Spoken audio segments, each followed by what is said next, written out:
Imprinting is the strongest bond a dog and their human can have. It means that your pup recognizes you as their caregiver, a source of security and attachments. But unfortunately, it doesn't happen in every dog and owner relationship. Sure, your dog might listen to you and enjoy your company, but that doesn't mean they have imprinted on you. So how can you know for sure? In this video, we're going to talk about 9 proven signs that your dog hasn't imprinted on you. We're also going to give you 5 steps you should be implementing as soon as possible if you notice any of these signs. Sign number 1. When you walk into a room, your dog should get excited, or at least respond in some way. To an imprinted dog, their human is like a celebrity.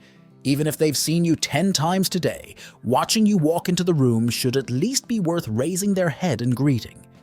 But worse than being ignored is being actively avoided. If your dog leaves the room whenever you enter, then that's a sign that there's something deeply amiss between the two of you. Sign number 2. You might have heard about that soppy look that dogs are supposed to have when looking at their owners.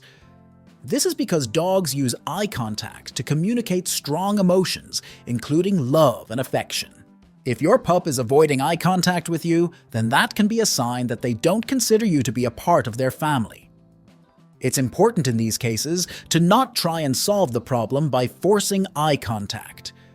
If you do that, then you risk upsetting your dog and potentially causing even more damage to your relationship with them.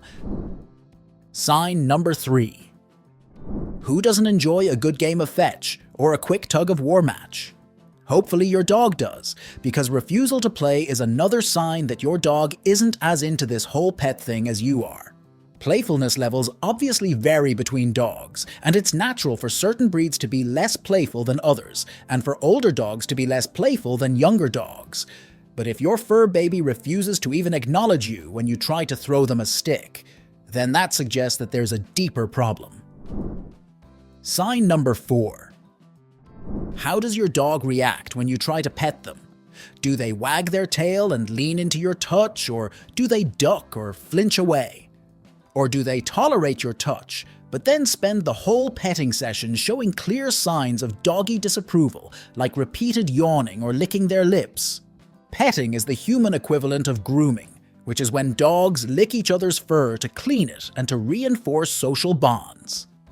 If your dog resists being petted, then that's a sign that they don't consider you somebody that they want to share a social bond with. Sign number 5. Does it feel like your dog's favorite person is literally anyone except for you? Are they all over the dog sitter when they come to visit, showing them affection in a way that they never do for you? Do they seem friendlier even with random people on the street? Lots of dogs are sociable, but a dog's human should be their safe place. The person they look to when they're scared or distressed, and the person that they prefer above all other people. If this is not the case for your dog, then that indicates that they might not see you as their pet parent at all. Sign number 6. One of the best things about having a dog is always having somebody who is excited to see you when you come home at the end of the day. If your fur baby doesn't seem to care whether you come home or not, however, then that's a worrying sign, especially if your dog is an only pet. Dogs are social animals who naturally prefer to be in the company of others. If your dog isn't excited at all when you walk in the door, especially if you've been away for a few hours or more, then that suggests that they may consider your company to be less interesting than no company at all. Sign number 7. What about when there is a food reward involved? Not wanting treats is a major sign of a breakdown in the bond between dog and owner. As any experienced dog owner knows, most dogs go crazy for treats. While some tend to be more food motivated than others when it comes to being trained, it's not usual for one to turn treats down entirely. However, if your dog starts doing this, then it might not necessarily be a sign that you're experiencing relationship problems. Sometimes an unfood-motivated dog might just get bored with the usual treats. Try switching things up, or even introducing some more high-value treats before you panic. If changing the treats doesn't produce results, however, then it might be time to face facts. Your pooch doesn't trust you enough to accept the food you give them. and that's an issue. Sign number 8. The worst sign of a breach in the bond between dog and owner is aggression. Aggressive behaviors can range from raised hackles and loud barking to growling to even snapping or biting. If your dog shows signs of aggression, then the most important thing to do is to protect yourself and your pup. Even a small dog can cause damage if they feel pushed to attack, and in some places, even one bite on a dog's record can be enough for them to be legally destroyed. To avoid provoking an attack, make sure you don't do anything to suggest that you are challenging them to a fight, but conversely, don't get spooked and try to run, as this may activate your dog's prey instinct. Back away slowly and leave the room. If your dog doesn't calm down after a few hours, then this may be a sign that it's time to contact a professional trainer. How do I fix this? Notice any of the signs above? Here are 5 steps you should be implementing as soon as possible. Step 1. Be patient.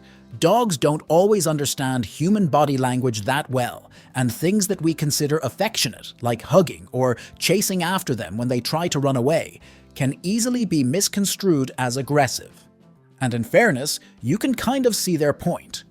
When trying to build a bond of trust with your dog, you need to take your time and let them take the lead.